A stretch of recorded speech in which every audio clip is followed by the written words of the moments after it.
नमस्कार, आप देख रहे हैं बातें दिल की सीजन 3 और मैं हूं आपके साथ रिचा अनिरुद्ध। बातें दिल की एक बहुत ही खूबसूरत इनिशिएटिव है स्लीपवेल फाउंडेशन और संजीवनी सोसाइटी फॉर मेंटल हेल्थ का। और ये इनिशिएटिव इसलिए शुरू किया गया है ताकि हम और आप जो भी हमारी धारणाएं हैं मेंटल हेल्थ को लेकर, या जो गलतफहमियां हमारे मन में है, या जो बातें हम समझ नहीं पाते, या जो बातें हम किसी से कह नहीं पाते, इन सारी बातों पर हम चर्चा करें, क्योंकि ये बातें दिल की है। और पिछले एपिसोड्स में हमने बात की कि अक्सर हम आजकल ये शब्द सुनते हैं कि अगर कोई व्यक्ति परेशान होता है तो उससे कहा जाता है तुम काउंसलिंग क्यों नहीं लेते। तो पिछले 2 एपिसोड्स में हमने समझने की कोशिश की कि काउंसलिंग क्या होती है, कब और क्यों हमें काउंसलिंग की जरूरत होती है, और कैसे हमें समझ में आना चाहिए कि हमारी जिंदगी में कुछ ऐसी प्रॉब्लम्स हैं जिसकी वजह से हमें काउंसलर के पास जाना चाहिए।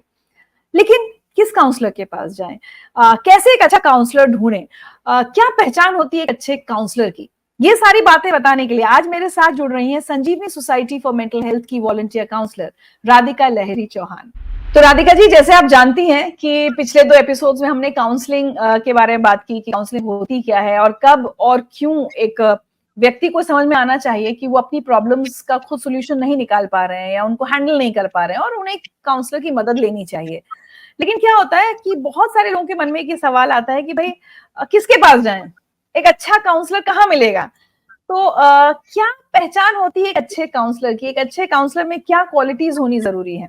थोड़ा सा मैं शुरुआत करना चाहूंगी ये बोल के कि हमारे जीवन में काउंसलिंग की क्या रोल है। कहीं पे काउंसलिंग हम तब ढूंढते हैं जब कुछ ऐसे प्रॉब्लम से हम घिरे होते हैं, जैसे कि आप कह सकते हैं किसी की नौकरी छूट गई, किसी के कोई बहुत क्लोज पर्सन की डेथ हो गई, ब्रेकअप हो गया, कोई एडिक्शन हो गई या नशे की कोई लत लग गई, कभी तनाव हो गया। अलग अलग कारण होते हैं और इस वक्त अपने जो फैमिली मेंबर्स है उनसे ना बात करके काउंसलर से बात करने के बारे में सोचते हैं। शायद कारण ये है कि काउंसलर एक वो व्यक्ति है जो शायद हमें जज नहीं करेगा या हमारा मजाक नहीं उड़ाएगा। तो इस वक्त जरूरी है जब हम इतने भरे हुए हैं और बाहर ऐसे किसी जन से बात कर रहे हैं जिसको हम जानते नहीं है, तो सबसे जरूरी है कि उसके और हमारे बीच में एक इमोशनल कनेक्ट, जो बोलते हैं ना, एक भावनात्मक एक संबंध बने। इसी से वो एक भरोसे का भी एक रिलेशनशिप बनता है। धीरे धीरे जो व्यक्ति है वो खुलता है और बातचीत आगे बढ़ती है। तो जो इमोशनल कनेक्ट है सबसे पहले वो जरूरी है। थोड़ा इसको आगे अगर हम लेके जाएं तो बहुत जरूरी है कि हम काउंसलर में क्या क्या, जैसे आपने पूछा क्या क्या क्या ढूंढे, क्या क्या ढूंढे। सो सबसे पहले जो काउंसलर है उसके अंदर एक आत्म जागरूकता होनी चाहिए, यानी कि सेल्फ अवेयरनेस। देखिए, काउंसलर भी एक ह्यूमन बीइंग है, उसके भी बहुत सारे अपने लाइफ के एक्सपीरियंसेस हैं। जरूरी है कि कुछ हद तक अपने लाइफ के एक्सपीरियंसेस को वो रिजॉल्व कर चुका हो, उसका उसने कोई अच्छा हल ठीक से निकाल लिया हो।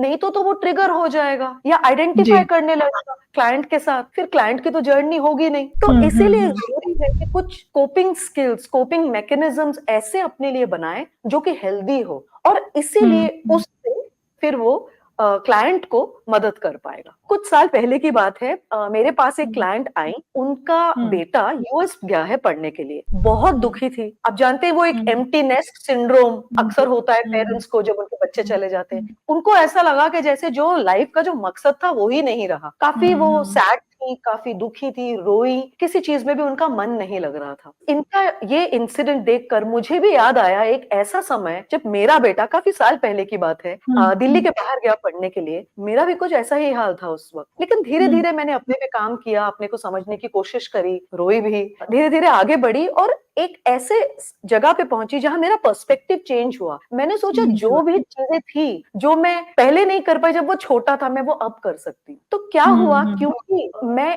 इस टाइम तक अपने कोपिंग मैकेनिज्म्स मैंने अपने बना लिए थे, मैं क्लाइंट को पूरी तरीके से समझ पाई और मुझे उनके लिए एम्पैथी का एहसास हुआ और उनको मैं मदद कर पाई उनके जर्नी। लगातार हम ये कहते हैं कि काउंसलर की लिसनिंग स्किल्स अच्छी होनी चाहिए, वो बिना जज करे अपनी क्लाइंट की बात सुन पाए।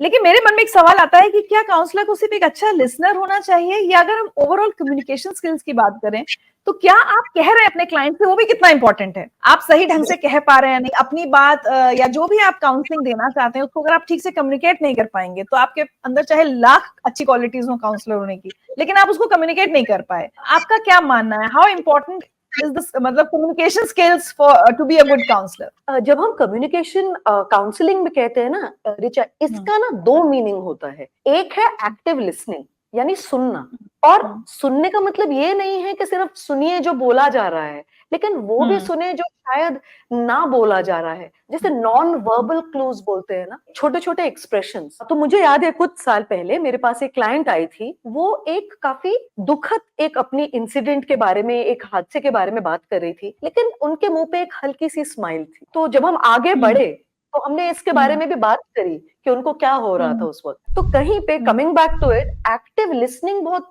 में जरूरी है। वर्बल और नॉन वर्बल हम दोनों देखें। जो अनसेड है या रीडिंग बिटवीन द लाइंस, ना बोल के भी उन्होंने शायद कुछ चीजें ब्याह करी हैं, हमें वो पिकअप करना भी जरूरी है। तो एक ये सेकंड चीज है एक्टिव रिस्पॉन्डिंग, जो आपने बोला कि कम्युनिकेशन स्किल। एक्टिव रिस्पॉन्डिंग का मतलब है सुनिए और उसको समझिए, और जो क्लाइंट फीलिंग्स बोल रहा है उसको पिकअप कीजिए, क्योंकि बहुत सारी उसकी भावनाएं हैं उसके पीछे, शायद वो बातों में नहीं बयां कर पा रहा है क्या बोल रहा है। मुझे याद है एक क्लाइंट आई, वो काउंसलिंग रूम में बैठी, मैंने उनसे पूछा आप कैसी हैं, उन्होंने बोला हाँ मैं ठीक हूँ। फिर वो इधर उधर देखने लगी, कुछ आगे नहीं बोली। मुझे उनके भाव से लगा कि बहुत डिस्टर्ब्ड है। मैंने उनसे पूछा, मैंने कहा क्या आप बहुत डिस्टर्ब हैं?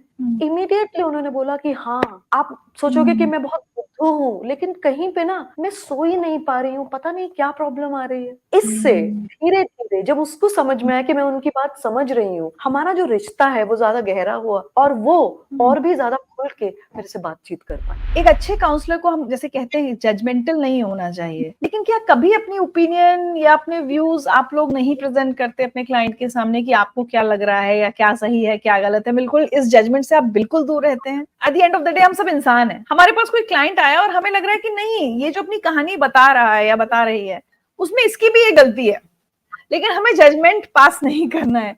तो कैसे आप लोग उस सिचुएशन से डील करते हैं? जजमेंट तो सबको ही आता है, लेकिन देखिए जजमेंट के लिए हमें ये सोचना है कहीं पे कि हम ना उसके भावनाओं से कनेक्ट करते हैं। जो भी वो फील कर रहा है वो पूरा जेन्युइन है। जैसे कि जो इंसिडेंट हुआ है शायद वो नहीं, लेकिन उसके पीछे जो उसकी भावना है हमें वो समझना है। और कहीं पे ना कोई भी किसी की प्रॉब्लम छोटी या बड़ी नहीं है, क्योंकि उनके लिए उनकी प्रॉब्लम बड़ी है। जैसे एक क्लाइंट है रमेश, वो आता है और उसने मुझे बताया कि उसकी जॉब छूट गई है, बहुत परेशान है, इसके वजह से उसे बहुत ज्यादा पेनफुल फीलिंग्स आ रही हैं, बहुत ज्यादा टेंशन हो रही है। एक वो है, एक है ललिता, हाउसवाइफ है, घर में रहती हैं, रोज के रोज दूध उबालती हैं, रोज दूध गिर जाता है, बहुत परेशान है वो। उसको समझ में नहीं आ रहा कि यही तो मेरा काम है, मैं क्यों ये बार बार कर देती हूँ। इस चीज से वो भी परेशान है। एक और क्लाइंट है करण, मेरे पास आया, यंग लड़का था। उसने मुझे बोला कि एक्चुअली ना मैं लड़का नहीं हूँ, मैं आइडेंटिफाई नहीं करता हूँ बीइंग अ मैन। मुझे बचपन से लगा कि जैसे मैं एक लड़की हूँ, आपसे मैं ये मदद चाहता हूँ कि आप मुझे हेल्प कीजिए, मुझे पेरेंट्स को बताना है। मुझे लगता है मैं एक ट्रांस वुमन हूँ और मुझे सेक्स रीअसाइनमेंट सर्जरी करनी है। तो अब देखिए ये जो तीनों चीजें जो मैंने आपको बताया, चाहे वो रमेश, चाहे वो ललिता, चाहे वो करण, सबके प्रॉब्लम्स उनके लिए बहुत बड़ी है। और कोई भी प्रॉब्लम इसीलिए छोटी या बड़ी नहीं है, कोई जजमेंट नहीं है उनके लिए, नहीं कर सकते।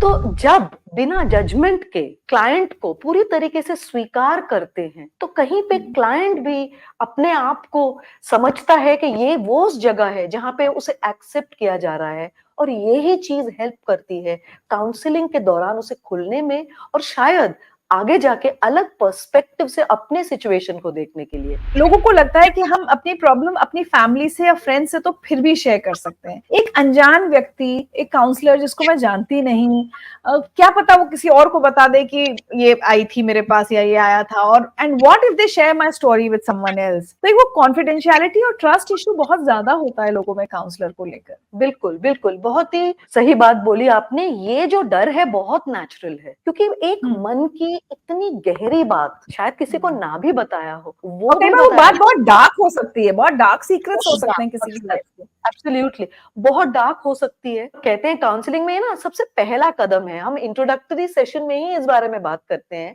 कहीं पे कॉन्फिडेंशियलिटी यानी गोपनीयता कितनी ज्यादा जरूरी है। सिर्फ कॉन्फिडेंशियलिटी से ही दूसरे जो क्लाइंट है उसको काउंसलर पे भरोसा आता है। सबसे पहले है कॉन्फिडेंशियलिटी फिर है भरोसा। भरोसा आएगा, कॉन्फिडेंशियल रहेगा, तभी तो वो खुल के बात कर पाएगा अपने बारे में। एक क्लाइंट आए मेरे पास, उनका जो प्रेजेंटिंग प्रॉब्लम था, जो वो प्रॉब्लम लेके आए, उन्होंने बोला कि उनके पार्टनर के साथ उनके बहुत इश्यूज हैं, मैरिटल इश्यूज हैं। तो हमने 2-3 सेशंस उस बारे में बात करी। उसके बाद तीसरे चौथे सेशन में वो आके बैठे और एकदम चुप थे काफी देर। तो मैंने उनसे पूछा, मैंने कहा क्या हुआ, कोई बात है? जो भी आपके मन में है आप बात कर सकते हैं। फिर उन्होंने थोड़ा रुक के मुझे बोला कि जो भी मैं आपको अभी बताऊंगा आप तक ही रहेगी ना बात, कॉन्फिडेंशियल रहेगी, राइट? तो मैंने बोला हाँ। फिर मैंने उनको रिमाइंड किया कि आपको याद है जब हम शुरू में बात करने लगे थे, मैंने सबसे पहले आपको यही बोला था। तो उन्होंने कहा हाँ बिल्कुल।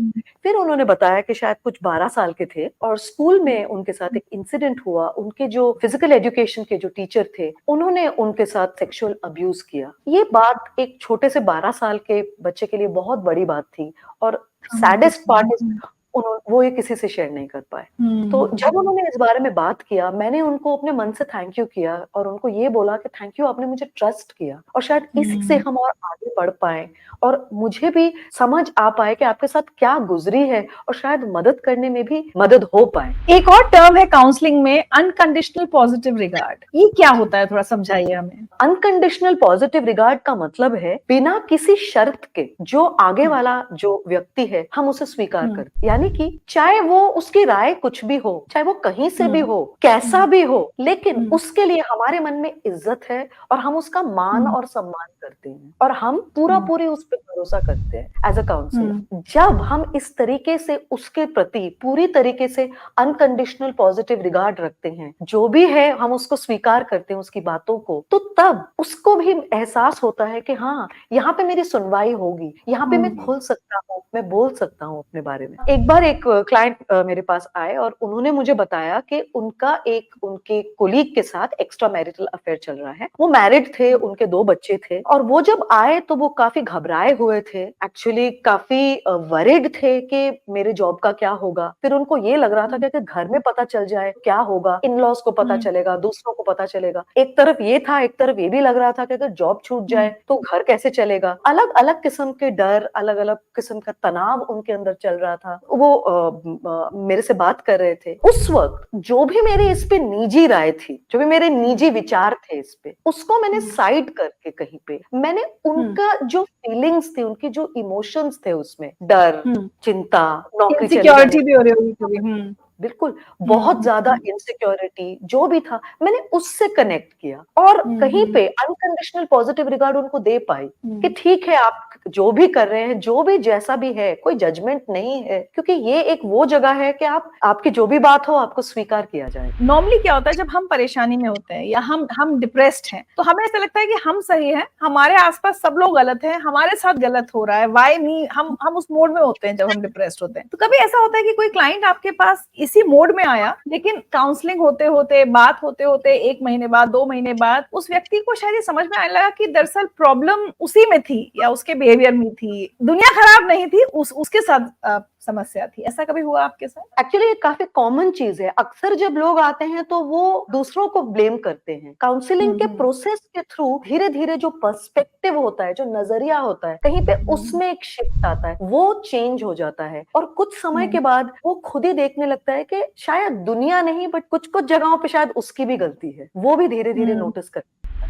अच्छा, सुपरविजन का क्या मतलब होता है काउंसलिंग में? सुपरविजन का मतलब है कि देखिए, काउंसलर भी एक ह्यूमन बीइंग है, बहुत सारी चीजें हो रही हैं जीवन में, लाइफ के जो चढ़ाव हैं, उतार है, जो भी है, सब कुछ उनके साथ भी हो रहा है। काफी समय ये होता है उनको शायद क्लाइंट के साथ ना रह के कहीं अपने ही माइंड में चले जाते हैं, कहीं पे आइडेंटिफाई करने लगते हैं ऐसे किसी इंसिडेंट के साथ जो उनके साथ हुआ हो, और फिर एक्चुअली क्लाइंट के साथ ना रह के वो अपने थॉट्स में चले जाते हैं। और एक जो बहुत इंपॉर्टेंट अहम बात हम कहते हैं ना, एम्पैथी, उनके वर्ल्ड से उनको देखना, walking in someone else's shoes, उनके वर्ल्ड को समझने के लिए, दैट इज एम्पैथी। कहीं पे फिर एम्पैथी चला जाएगा और वो सिंपैथी आ जाएगी। सिंपैथी का मतलब जब हमें किसी के लिए बुरा लगता है, जब हमें किसी के लिए दया आती है ना, हम उनको एकदम अलग निगाह से देखने लगते हैं। फिर उनको ये जो अनकंडीशनल पॉजिटिव रिगार्ड, ये जो बाकी सारी चीजें हैं, नॉन जजमेंटल नहीं हो पाते, जजमेंट बना चुके होते हैं कि ये जो है ये कहीं पे बहुत ही दया के योग्य है, जबकि वो सच नहीं। ये बेचारा या ये बेचारी। बिल्कुल, हाँ, एग्जैक्टली। एक क्लाइंट आई थी, वो अपने टीनेज डॉटर के बारे में बात कर रही थी, बहुत फ्रस्ट्रेटेड थी, बेटी 14 इयर्स की थी, बात नहीं सुनती थी। सो मदर का जो फ्रस्ट्रेशन था, जो इरिटेशन था, सैडनेस भी था, कहीं पे मैं कुछ ज्यादा ही उससे कनेक्ट करने लगी। मुझे एहसास हुआ कुछ टाइम के बाद, क्योंकि मैंने नोटिस किया मैं बहुत उसके साथ अग्री कर रही हूँ और मुझे भी अपने मन के अंदर वही फ्रस्ट्रेशन महसूस हो रही है। इस वक्त मैंने सुपरविजन लिया, यानी एक कोई और काउंसलर, कभी वो सीनियर होते हैं हमसे, कभी वो हमारे हम उम्र ही होते हैं, पर कोई और काउंसलर जो एक नॉन बायस, निष्पक्ष तरीके से इस पूरे सिचुएशन को देखते हैं, उन्होंने उस वक्त मुझे पॉइंट आउट किया कि आपको क्या हो रहा है, क्या चल रहा है अंदर। फिर मैंने रियलाइज किया कि एक्चुअली सिमिलरली मेरी बेटी भी 14 इयर्स की थी उस वक्त, और मैं भी बहुत फ्रस्ट्रेटेड थी उसके साथ, कम्युनिकेशन नहीं हो पा रहा था दोनों का, बहुत मुश्किलों से मैं भी गुजर रही थी। तो जब उस लेडी ने बात करी, मैं बिल्कुल आइडेंटिफाई करने लगी, अपने ही सोच में चली गई, नॉट हेल्पिंग द क्लाइंट। जबकि बहुत डिटैच होके रहना जरूरी होता है अपने क्लाइंट के साथ कुछ हद तक। इसको एक्चुअली एग्जैक्टली हम डिटैच्ड नहीं बोलेंगे, ही तो एम्पैथी है ना, कि उसकी दुनिया उसकी नजरों से समझने की कोशिश करने की जरूरत है, तो वो ही करने की कोशिश करते हैं। जो हेल्प करता है वो ये है कि उसके फीलिंग्स के साथ रहते हैं, उसकी भावनाओं के साथ, क्योंकि भावनाएं कभी गलत नहीं होती हैं, तो इंडिकेशन होती है ना हमारे अंदर क्या हो रहा है। मैं कई बार ये सोचती हूँ कि काउंसलर्स दिन भर कितने क्लाइंट्स का दुख सुनते हैं, कितने क्लाइंट्स की परेशानी सुनते हैं, उसके बाद जब अपने घर जा रही हैं, आप ड्राइव कर रही हैं, आप किसी पार्टी में हैं, अपनी फैमिली के साथ हैं, खाना बना रही हैं, कुछ भी काम कर रही हैं, कहीं ना कहीं वो कहानियां आपके साथ रहती होंगी या आपको डिस्टर्ब कर सकती हैं। तो ऐसे में कितनी बार आपको काउंसलिंग की जरूरत पड़ती होगी, क्योंकि आपको अपनी सेल्फ ग्रोथ, सेल्फ केयर देखनी है। बिल्कुल बिल्कुल। और देखिए, जो सेल्फ ग्रोथ आपने बोला, ये तो एक बहुत अहम हिस्सा है काउंसलिंग के प्रोसेस का, तो काउंसलर को भी तो जरूरत है अपने आप को डेवलप करें, अपने जो स्किल्स है, अपने जो हुनर है उनको बढ़ाएं, नहीं तो उनमें भी एक स्टैग्नेशन आ जाएगी। इतनी सारी दर्दनाक बातें हम सुनते हैं, कहीं पे अलग अलग समय पे हम पे भी उसका असर हो सकता है। एक है सुपरविजन, हमें इस चीज से बहुत मदद देती है। और जैसे एयरक्राफ्ट में कहते हैं कि पहले गैस मास्क खुद लगाइए, फिर दूसरे को। तो बहुत जरूरी है कि अपना जो सेल्फ केयर है वो देखें, अपनी केयर लें, और फिर क्लाइंट की भी केयर अच्छे से ले सकते हैं आप। मैं सपोज पहली बार मुझे लग रहा है कि मैं बहुत परेशान हूँ, मुझे काउंसलिंग की जरूरत है, मैं कैसे समझूं कि मैं जिसके पास जा रही हूँ या जिससे मैं पहली बार मिल रही हूँ वो एक अच्छा काउंसलर है? मुझे कैसे समझ में आए? कहीं पे जब आप उनसे बात करेंगी, जिस काउंसलर से भी आप बात करेंगी, सबसे पहली बात आप ये नोटिस करिए कि क्या आप उनके साथ कोई कनेक्शन फील कर रही हैं? क्या आपको लग रहा है कि आप जो भी बोल रहे हैं वो समझ रही हैं? आपकी जो भावनाएं हैं वो समझ रही हैं? और ये सारे पॉइंट्स जो आज हमने बात करी, non judgmental communication, active listening, active responding, empathy, confidentiality, ये सारे चीजें इस चीज में ही आ जाती हैं। कहीं पे पहली बार या दूसरी बार बात करके ही हमें महसूस होता है कि ओ, इनको समझ में आ रही है मेरी बात। कई बार किसी क्लाइंट का, क्योंकि जाहिर सी बात है हम ऐसे लोगों की बात कर रहे हैं जो अपने लाइफ की प्रॉब्लम्स को डील नहीं कर पा रहे हैं, वही काउंसलर के पास आते हैं, तो उस समय उनके बिहेवियर में भी बहुत सारे फॉल्ट्स, फ्लॉज होते हैं। सपोज एंगर इश्यूज हो रहे होंगे, या वो पर्सन डिप्रेसिव हो सकता है, या उसको पैनिक या एंजाइटी अटैक्स हो सकते, कुछ भी हो सकता है। और कई बार एक काउंसलर उसका शिकार हो सकता है, मतलब आप कुछ कहने की कोशिश कर रही हैं लेकिन आपके क्लाइंट को एंगर इश्यूज है तो वो आप पर ही चिल्ला बैठा। क्या कभी कभी काउंसलर्स भी उस रिस्क पर होते हैं, और एक अच्छा काउंसलर उस रिस्क को कैसे संभालता है कि आप क्लाइंट को अपने ऊपर हावी ना होने दें? क्लाइंट का बिहेवियर और क्लाइंट के फीलिंग्स में जो डिफरेंस है वो देखना जरूरी है। क्लाइंट ये क्यों कर रहा है ये समझना जरूरी है। अगर उसको पैनिक हो रहा है तो कहीं पे उनसे बात करें कि उनको क्या महसूस हो रहा है, शायद धीरे धीरे ब्रेक डाउन करके बताएं वो क्या हो रहा है, क्या क्या महसूस हो रहा है। जैसे वो अपने बारे में, जो उन्हें महसूस हो रहा है उसके बारे में बात करते हैं तो शायद कहीं पे पैनिक में कमी आएगी। एक ही बात। सेकेंडली, देखिए, जो आपने पहले बोला था, ये एक दोस्ती का रिलेशनशिप नहीं है।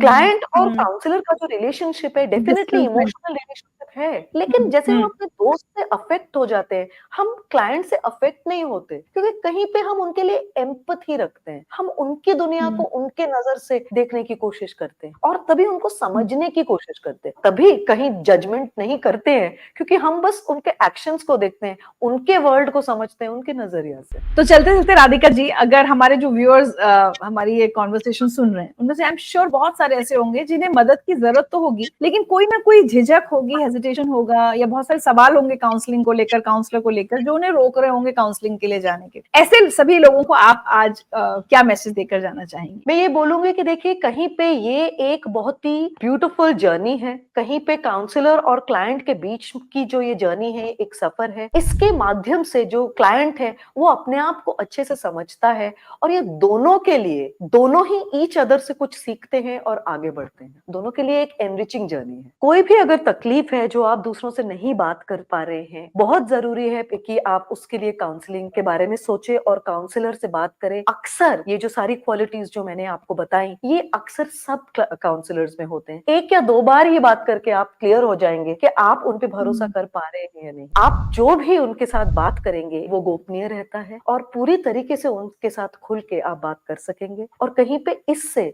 आपके जीवन में बहुत फर्क पड़ेगा, और एक्चुअली आपके आसपास में भी इससे बहुत चेंज होगा, और आपकी लाइफ बेटर होगी इससे। तो प्लीज हेजिटेट मत कीजिए। बहुत इंपॉर्टेंट बात राधिका जी ने कही, क्योंकि हम में से बहुत सारे लोग, कई बार मुझे महसूस होता है कि अगर थोड़ा सही समय पर काउंसलिंग ले लें तो आगे जितनी और मेंटल हेल्थ इश्यूज उनके जिंदगी में आ जाते हैं वो शायद ना आए, अगर बहुत जल्दी वो अपना ट्रीटमेंट या अपनी केयर शुरू कर दें। तो जैसा कि राधिका जी ने हमें बताया कि बहुत सारी क्वालिटीज और ज्यादातर सब काउंसलर्स में होती हैं।